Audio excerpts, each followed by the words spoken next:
संस्कृत गंगा धारागंज प्रयागराज में आप सभी लोगों का स्वागत है। हम लोग भाषा विज्ञान पर प्रश्नोत्तरी कर रहे हैं। आइए एपिसोड 5वां देखते हैं। देखिए, पहला प्रश्न है, वैदिक संस्कृत की कितनी व्यंजन ध्वनियाँ पाली में लुप्त हो गई हैं? 4, 3, 5 या 6? तो आपको बताना है कि जो व्यंजन ध्वनियाँ हैं पाली में कितनी लुप्त हुई हैं। कितनी हुई है? 5। अभी कल आप लोगों ने पढ़ा था स्वर के बारे में, ठीक है ना। कल परसों में आपने पढ़ा होगा भाषा विज्ञान से कि स्वर कितनी लुप्त हुई है पाली में। ऐसी ही व्यंजन ध्वनियाँ भी कितनी, तो 5। उसकी भी संख्या 5 थी, स्वर की भी संख्या 5 थी और व्यंजन की भी संख्या 5 है। कौन कौन से हैं? देखिए, तालव्य श है, मूर्धन्य श है और विसर्ग है। आपका विसर्ग ऐसे समझिए, या लिख दे रहे हैं, विसर्ग है और जीवा मूली है। एक सेकेंड, जीवा मूली हो गया और उपदमाली, ये 5 हैं जो कि लुप्त है ना। देख लीजिए, 1, 2, 3, 4 और 5, ये 5 ध्वनियाँ ऐसी हैं जो पाली में नहीं मिलती हैं। ठीक, विकल्प सी सही उत्तर हो जाएगा। चलिए अगले प्रश्न की ओर चलते हैं। वैदिक संस्कृत की निम्न में से कौन व्यंजन ध्वनि पाली में लुप्त नहीं हुई है? तो अब आपको बताना है कि कौन लुप्त नहीं हुई है। तो विसर्ग, श, जीवामूली, क। तो आपको ये अभी बताया गया कि 5 ऐसी ध्वनियाँ हैं जो लुप्त हुई हैं। कौन? ये आपका विसर्ग भी लुप्त हुआ है, श भी और जीवामूली भी। तो इससे क्या पता चलता है? ऑप्शन क बचता है। क्या बचता है? क। ये ऐसा है जो लुप्त नहीं हुआ। ये पाली में भी, अपनी संस्कृत हिंदी सब जगह मिलता है, लेकिन व्यंजन ध्वनियों में अगर विसर्ग और स और इसकी बात करें तो ये लुप्त हो जाते हैं पाली में। पर अगर संस्कृत में देखें तो मिलते हैं। पाल में किस वचन का प्रयोग नहीं किया जाता है? पाल में किस वचन का प्रयोग नहीं किया जाता? एक वचन का, द्विवचन का, बहुवचन का, इसमें से कोई नहीं।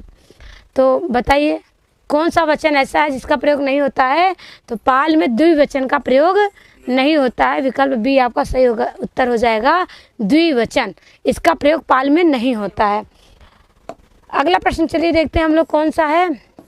मथुरा शहर की निकटवर्ती भाषा है। तो मथुरा शहर की निकटवर्ती भाषा कौन सी है? महाराष्ट्री, मागधी, सौरसेनी, पैशाची। तो अगर आप मथुरा गए होंगे तो आपको पता होगा, नहीं तो मथुरा वालों से पूछना पड़ेगा। क्या है, कौन सी है? सौरसेनी ना। विकल्प सी सही उत्तर हो जाएगा, सौरसेनी। ध्यान रखिएगा, सौरसेनी की क्या खास बात है? ये स्त्री पात्र, पहले की स्त्री पात्र बहुत बोलती थी। अगर हम लोग ग्रंथों को देखें तो उसमें स्त्री पात्र सौरसेनी ही बोलती थी। जैसे शाकुंतला, विज्ञान शाकुंतलम वगैरह है, उसमें संस्कृत बोलने वाले बहुत कम ही थे, सौरसेनी पात्र ज़्यादा बोलते थे। विकल्प सी सही उत्तर हो जाएगा। आइए अगला प्रश्न देखते हैं। कर्पूर मंजरी का संपूर्ण गद्य भाग किस प्राकृत में है? मागधी में है, महाराष्ट्री में है, पैशाची में है, सौरसेनी में है। तो कर्पूर मंजरी किसकी है? राजशेखर की है। और ये सट्टक के अंतर्गत आता है। यह सट्टक किस में आता है? उपरूपक में आता है। ठीक है, तो उपरूपक में सट्टक आता है, अर्थात कर्पूर मंजरी उपरूपक है, सट्टक के अंतर्गत आता है। इसमें गद्य भाग जो है किस प्राकृत में है ये पूछा जा रहा है। तो मागधी है कि महाराष्ट्री की, पैशाची की, सौरसेनी? ये महाराष्ट्री में आता है। किस में आता है? विकल्प भी आपका सही उत्तर हो जाएगा। कर्पूर मंजरी का संपूर्ण गद्य भाग महाराष्ट्री में आता है। अगला प्रश्न देख लीजिए। संस्कृत नाटकों में पद्य रचना किस प्राकृत में हुई है? जो संस्कृत के नाटक हैं उसकी पद्य रचना किस प्राकृत में हुई है? पैशाची, महाराष्ट्री, मागधी, सौरसेनी। तो क्या हो जाएगा? क्या हुआ उसमें? क्या हुआ उसमें? कुछ गड़बड़ हुआ था क्या? तो फिर कैसे आप लोग बता रहे हैं? हाँ, तो ऐसे मत वो करिए। अच्छा, इसको रिपीट करना है। कहाँ गया? कर्पूर मंजरी का संपूर्ण गद्य भाग किस प्राकृत में है? यही ना। मागधी में है कि महाराष्ट्र में कि पैशाची में कि सौरसेनी में है? अच्छा, ये सौरसेनी प्राकृत में है। ठीक, तो कर्पूर मंजरी का संपूर्ण गद्य भाग। अच्छा, गद्य भाग पूछेगा तो आपको क्या बताना है? सौरसेनी प्राकृत में करना, महाराष्ट्र में नहीं करना है। ठीक, विकल्प डी सही उत्तर हो जाएगा। क्या कह रहे हैं? अच्छा, हाँ, तो ध्यान रखिएगा, जब पद्य भाग पूछेगा तो महाराष्ट्री होगा, जब गद्य भाग पूछेगा तो सौरसेनी प्राकृत होगा। विकल्प डी आपका सही उत्तर हो जाएगा। अगला प्रश्न देखते हैं। संस्कृत नाटकों में पद्य रचना किस प्राकृत में हुई है? तब ध्यान रखिएगा इसको, पद्य रचना किस प्राकृत में हुई? किसकी? संस्कृत नाटकों की। पैशाची में, महाराष्ट्री में, मागधी में, शौरसेनी में। तो जो संस्कृत नाटक के पद्य रचना है किसमें हुई है? तो ये महाराष्ट्री में हुई है। ध्यान रखिएगा। गद्य की बात हुई थी किसमें? कर्पूर मंजरी के गद्य की बात हुई तो शौरसेनी है, और संस्कृत नाटकों में जो पद्य रचना है तो वो महाराष्ट्री में है। विकल्प बी आपका सही उत्तर हो जाएगा। कर्पूर मंजरी की पद्य भाग किस प्राकृत में है? आ गया, बताइए। अभी गद्य भाग पूछा गया, आपने शौरसेनी बताया। अब पूछा जा रहा है कर्पूर मंजरी की पद्य भाग किस प्राकृत में है? शौरसेनी में है, महाराष्ट्री की, मागधी की, अर्धमागधी में है? तो ये किस में है? ये महाराष्ट्री में है। तो ध्यान रखिएगा, कंफ्यूजन हो जाता है। कंफ्यूजन ना होने पाए, जब गद्य पूछेगा तो शौरसेनी प्राकृत, जब पद्य पूछेगा तो महाराष्ट्री प्राकृत करना है। विकल्प बी सही उत्तर हो जाएगा। अपभ्रंश का सर्वप्रथम प्रयोग कहाँ देखा जाता है? महाभाष्य में, वार्तिक में, काव्य अलंकार में, पैशाची प्राकृत में। तो अपभ्रंश का सर्वप्रथम प्रयोग कहाँ देखा जाता है? तो महाभाष्य में। ब्याड या पतंजलि को आप पाएंगे कि उन्होंने सर्वप्रथम प्रयोग किया। फिर आप भरत मुनि के नाट्यशास्त्र में मिलेगा, हम लोग को कहते हैं कि भरत मुनि के नाट्यशास्त्र में भी अपभ्रंश का प्रयोग मिलता है। तो फिलहाल महाभाष्य किसकी है? पतंजलि की है ना। हाँ, तो उनके में मिलता है। विकल्प ए आपका सही उत्तर हो जाएगा, महाभाष्य में। आइए अब अगला प्रश्न हम लोग देखते हैं। राजा हाल की रचना जो गाहा सतसई या गाथा सप्तशती के नाम से लोग जानते हैं, यह किस प्राकृत में है? तो किस प्राकृत में है? मागधी में है कि शौरसेनी में कि महाराष्ट्री में कि पैशाची में है? तो ये आपको बताना है कि जो राजा हाल है इनकी रचना है गाहा सतसई, या आप इसे कह सकते हैं गाथा सप्तशती। तो किस प्राकृत में है? हाँ, पक्का। तो ध्यान रखिएगा, महाराष्ट्री प्राकृत में है। किसमें? महाराष्ट्री में। शौरसेनी महाराष्ट्र में बहुत कंफ्यूजन होता है, तो ध्यान रखिएगा जो गाथा सप्तशती है ये महाराष्ट्री प्राकृत में पाई जाती है। विकल्प सी सही उत्तर हो जाएगा। दंडी ने अपने किस ग्रंथ में महाराष्ट्री को सर्वश्रेष्ठ प्राकृत माना है?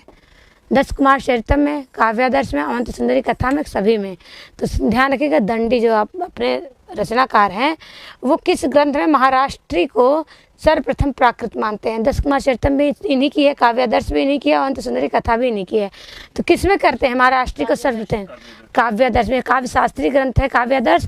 दस कुमार चरितम क्या है? ये आख्यायिका मानी जाती है, ये उच्छ्वासों में विभक्त है। अवंत सुंदरी कथा क्या है? गद्य रचना है। तो फिलहाल काव्यादर्श क्या है? ये काव्य शास्त्रीय ग्रंथ है। विकल्प बी आपका सही उत्तर हो जाएगा। इन्होंने जो महाराष्ट्री को सर्वश्रेष्ठ बताया, कहाँ बताया? काव्यादर्श में। विकल्प बी सही उत्तर है। मुद्रा राक्षस और प्रबोध चंद्रोदय में किस प्राकृत का प्रयोग हुआ है? दो ग्रंथों की बात हो रही है। क्या? मुद्रा राक्षस और प्रबोध चंद्रोदय। किस प्राकृत का प्रयोग हुआ है? मागधी प्राकृत का, अर्धमागधी प्राकृत का, पैशाची प्राकृत का, शौरसेनी प्राकृत का। तो दोनों की बात है। मुद्रा राक्षस किसकी है? विशाख दत्त की है। जबकि प्रबोध चंद्रोदय किसकी है? कृष्ण मिश्र की है। दोनों लेखक अलग अलग हैं, दोनों के ग्रंथ अलग अलग हैं, लेकिन प्राकृत का प्रयोग लगता है सेम किए हैं। तो क्या है बताइए? ये अर्धमागधी प्राकृत में हुआ है। विकल्प भी सही उत्तर हो जाएगा। ध्यान रखिएगा, जब मुद्रा राक्षस की बात होगी और प्रबोध चंद्रोदय की बात होगी तो अर्धमागधी प्राकृत का प्रयोग हुआ है, ये बताना है। मार्कंडे के मत में अपभ्रंश के भेद हैं। जो मार्कंडे हैं इनके मत में अपभ्रंश के भेद बताना है। नागर, उपनागर, ब्राचट की सभी। तो अपभ्रंश के कौन कौन से भेद मार्कंडे ने माना है? कौन सा भेद माना है?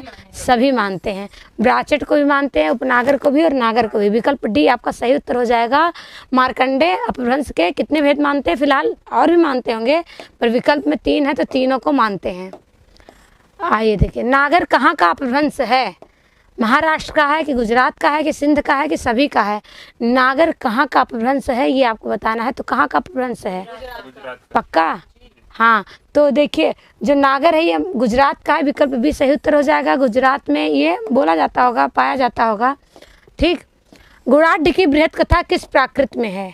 ये तो बहुत सवाल पूछा जाता है, हर जगह पूछा जाता है, पॉपुलर सवाल है। पैशाची, शौरसेनी, मागधी, अर्धमागधी। ध्यान रखिएगा, गुणाढ़ की, ये गुणाढ़ कौन है? रचनाकार है, और ये रचना है बृहत कथा।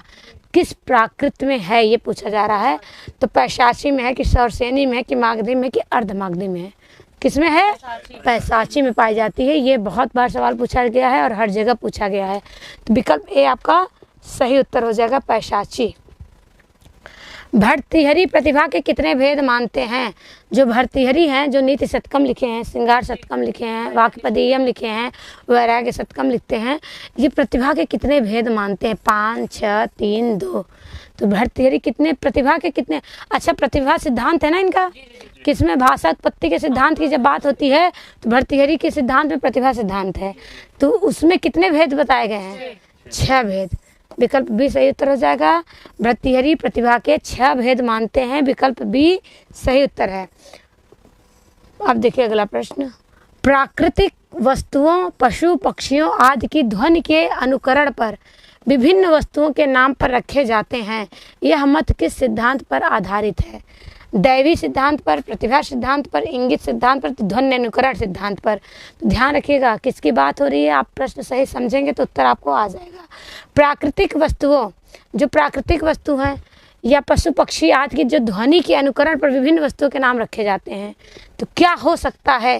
प्रश्न से ही आपको मिल जाएगा क्या? ध्वनि अनुकरण सिद्धांत, यही होगा ना। विकल्प डी आपका सही उत्तर हो जाएगा। देखिए, ध्वनि के अनुकरण पर विभिन्न वस्तुओं के नाम रखे जाते हैं, तो ध्वनि के अनुकरण, ध्वनि अनुकरण यहाँ संधि हो जा रही है बस, ठीक है। प्रश्न में ही उत्तर छिपा है, विकल्प डी आपका सही उत्तर हो जाएगा। प्रोफेसर मैक्स मूलर ने बाव बाव सिद्धांत अथवा भो भोवाद भाषा उत्पत्ति की किस सिद्धांत को कहा है? तो बताइए, ध्वनि अनुकरण सिद्धांत को कहा है कि दिव्य उत्पत्ति सिद्धांत को कहा है कि प्रतीक सिद्धांत को कहा है कि निर्णय सिद्धांत को कहा है? पहले एपिसोड में हम लोगों ने सिद्धांत के बारे में बहुत अच्छे से पढ़ा था, तो आप बता सकते हैं, ये तो बहुत आराम से बता सकते हैं, इसका क्या उत्तर हो जाएगा? इसका भी ध्वनि अनुकरण सिद्धांत होगा। प्रोफेसर मैक्स मूलर ने बाव बाव या भो भो जो वाद भाषा उत्पत्ति के सिद्धांत को कहा है, वो ध्वनि अनुकरण सिद्धांत में ही कहा है। विकल्प ए आपका सही उत्तर हो जाएगा। चलिए अगला प्रश्न देखते हैं हम लोग। प्रश्न है, ध्वनि अनुकरण सिद्धांत को अन्य किस नाम से जाना जाता है?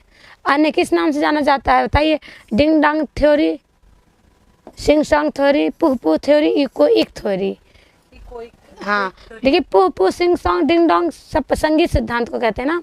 पुह पुह का आवेग सिद्धांत शायद कुछ ऐसे बताया गया था। रणन सिद्धांत का, सिंग सॉन्ग प्रेम सिद्धांत का। हाँ, प्रेम सिद्धांत था, ठीक ठीक। ये सिंग सॉन्ग प्रेम का है, डिंग डोंग किसका है? रणन अनुरणन, ये सब ना। और पुह पुह आवेग, आवेग का है। और इकोइक बचा, ये थ्योरी किसकी? ध्वनि अनुकरण सिद्धांत की है, ठीक है। विकल्प डी आपका सही उत्तर हो जाएगा, इकोइक थ्योरी। चलिए अगला प्रश्न देखते हैं। भाषा उत्पत्ति के इंगित सिद्धांत का उल्लेख प्रोफेसर रिचार्ड ने अपने किस पुस्तक में किया है? प्रोफेसर रिचार्ड ने किस पुस्तक में किया है? Human speech, Republic, origin of language, experiment with true ना। इंग्लिश गलत पढ़ेंगे तो बता दीजिएगा। Human speech, Republic, origin of language, experiment with true. तो भाषा उत्पत्ति के इंगित सिद्धांत का उल्लेख प्रोफेसर रिचार्ड ने अपने किस पुस्तक में किया है? तो ये आपको बताना है, ह्यूमन स्पीच में किया है, ठीक है। विकल्प ए आपका उत्तर सही हो जाएगा। ह्यूमन स्पीच किसकी है? प्रोफेसर रिचार्ड की है। आइए अगले प्रश्न की ओर चलते हैं। आवेग सिद्धांत का खंडन किस भाषा वैज्ञानिक ने किया है? हेर्डेर ने, प्रोफेसर रेनन ने, प्रोफेसर रिचार्ड ने, प्रोफेसर वेनफी ने। तो ध्यान रखिएगा, आवेग सिद्धांत का जो खंडन हुआ है किस भाषा वैज्ञानिक ने किया है? तो प्रोफेसर वेनफी ने किया। किसने किया है? प्रोफेसर वेनफी ने। विकल्प डी आपका सही उत्तर हो जाएगा। चलिए, भाषा विज्ञान का एपिसोड आज यही खत्म होता है। 5 एपिसोड थे, 5वां एपिसोड है। बस आज हम नए टॉपिक के साथ फिर से आपके सामने प्रस्तुत होंगे। बस आज इतना ही। नमस्कार है।